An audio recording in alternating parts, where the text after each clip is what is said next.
दोस्तों, आज का यह वीडियो काफी इम्पोर्टेंट है सारे शिक्षकों के लिए। एक खबर वेतन से संबंधित है, दूसरा भी खबर वेतन से संबंधित है। इस वीडियो को स्किप किए बिना अंत तक देखें, काफी इम्पोर्टेंट वीडियो है। सबसे पहली बात यह है कि आपके अप्रैल माह का वेतन यथाशीघ्र आ जाएगा, क्योंकि जो राज्यकर्मी थे उन्हें सरकार द्वारा ईद से पहले ही वेतन दिया जा चुका है। बाकी कर्मचारियों का और विशेष रूप से शिक्षकों के वेतन भी जारी कर दिए गए हैं। अब आपके वेतन यथाशीघ्र आपको प्राप्त हो जाएंगे। दूसरा जो इम्पोर्टेंट अपडेट है वो है अनुपस्थिति विवरणी से संबंधित। आपके जो वेतन आते हैं वो अनुपस्थिति विवरणी भेजे जाने के बाद आते हैं, जिसे आप दूसरे शब्दों में एब्सेंटी भी कहा करते हैं। दोस्तों, एब्सेंटी का प्रारूप हमने जारी किया था। अपनी वेबसाइट पर बहुत सारे डिपार्टमेंटल लेटर अपलोड कर रखे हैं, आपने वहां से डाउनलोड भी किया होगा, लेकिन इस एब्सेंटी का प्रारूप बदला जा चुका है। इस अनुपस्थिति विवरणी में अब आपको अतिरिक्त जानकारियां साझा। इस नए अनुपस्थिति विवरणी का प्रारूप भी हम आपको उपलब्ध करा रहे हैं, जिसका ब्लैंक फॉर्मेट आप इस वीडियो के डिस्क्रिप्शन से डाउनलोड कर सकते हैं। इसके अतिरिक्त अन्य डिपार्टमेंटल लेटर, शिक्षक और शिक्षा से संबंधित अन्य सूचनाएं आप हमारी वेबसाइट www.teacherahmed.com पर प्राप्त कर सकते हैं। कोई समस्या हो तो आप हमसे डायरेक्ट संपर्क करें व्हाट्सएप पर 7631314948 पर। आइए हम आपको प्रारूप दिखाते हैं।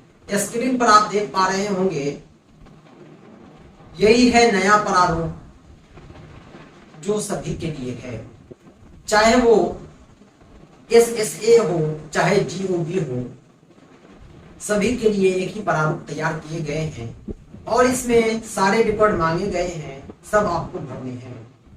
सबसे ऊपर में आपको अपने स्कूल का नाम लिखना है, जहां पर कार्यालय लिखा हुआ है।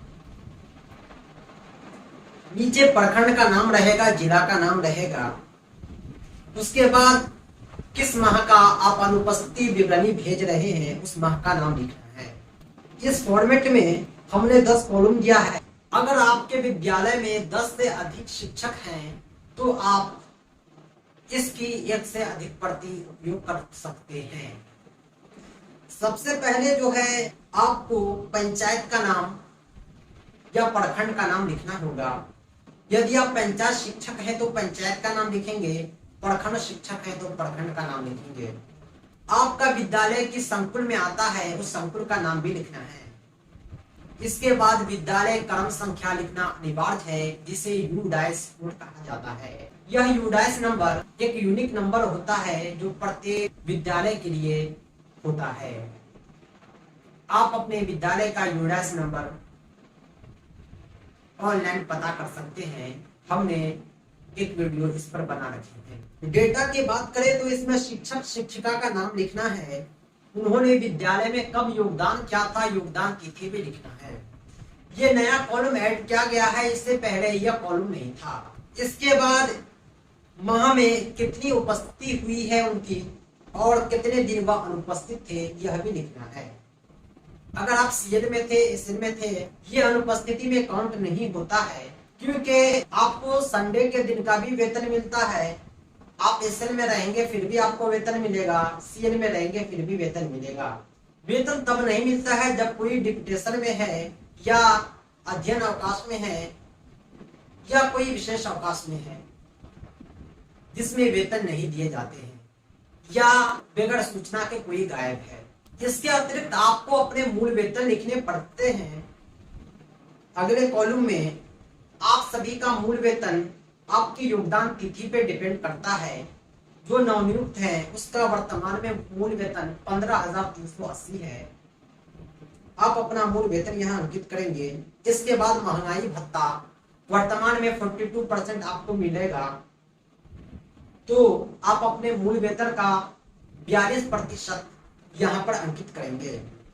इसके बाद आवास भत्ता जो है ये भी आपके मूल वेतन के अनुसार मिलता है। 4%, 6%, 8% जो आपको मिल रहा है वो अंकित करेंगे। 4% किसे मिलता है, 6% किसे मिलता है, 8% किसे मिलता है, आप जानने के लिए हमारे दूसरे वीडियो को देखें। YouTube पर आप सर्च कर सकते हैं HRA रूल, उसके बाद में लिख देंगे टीचर रहमत, मेरा वीडियो सबसे ऊपर में आएगा। इसके अलावा चिकित्सा भत्ता जो 1000 रुपया लिख दिया गया है, क्योंकि सभी शिक्षकों को एक समान चिकित्सा भत्ता मिलता है। आपका कुल वेतन कितना बनता है आप इसे जोड़कर लिखेंगे, यानी मूल वेतन, महंगाई भत्ता, आवास भत्ता, चिकित्सा भत्ता सबको जोड़कर कुल वेतन कितना हुआ यहाँ पर लिख देंगे। इसके बाद आपकी EPF की कटौती जो है 1800 रुपया होती है, जो सबके लिए नियत है। इसके बाद जो है माह की कुल देय राशि कितनी है इसे आप लिख देंगे। कुल देय राशि का मतलब ये हुआ कि EPF की कटौती के बाद आपको कितनी राशि प्राप्त होगी। जिसके बाद आपको अपना खाता संख्या लिखना है, बैंक अकाउंट नंबर, और अभिव्यक्ति में आवश्यकता हो तो लिखेंगे, अन्यथा खाली छोड़ देंगे। इस प्रकार सभी शिक्षक का डेटा दर्ज किया जाएगा। अंत में प्रधानाध्यापक का हस्ताक्षर और मोहर होगा। इसके अतिरिक्त प्रधानाध्यापक अपना मोबाइल नंबर भी दर्ज करेंगे। इस प्रकार आपका वेतन भुगतान सह अनुपस्थिति विवरणी पूरी तरह तैयार हो जाएगा। इसे आप अपने कार्यालय में भेज सकते हैं। दोस्तों, ये था अनुपस्थिति विवरणी का नया फॉर्मेट, जिसे हमने आपके साथ साझा किया है। हमारे दूसरे वीडियोज के लिए आप हमारे चैनल को सब्सक्राइब करें। शिक्षक और शिक्षा से संबंधित इंफॉर्मेशन प्राप्त करने के साथ साथ किसी भी टीचिंग एग्जाम के प्रिपरेशन के लिए आप हमसे संपर्क करें 7631314948 पर। हम PDF नोट्स, प्रिंटेड नोट्स के माध्यम से कंप्लीट तैयारी कराते हैं, जिसे आप कैश ऑन डिलीवरी भी प्राप्त कर सकते हैं। दोस्तों, आज के लिए इतना ही। हम मिलते हैं बहुत जल्द एक नए अपडेट के साथ।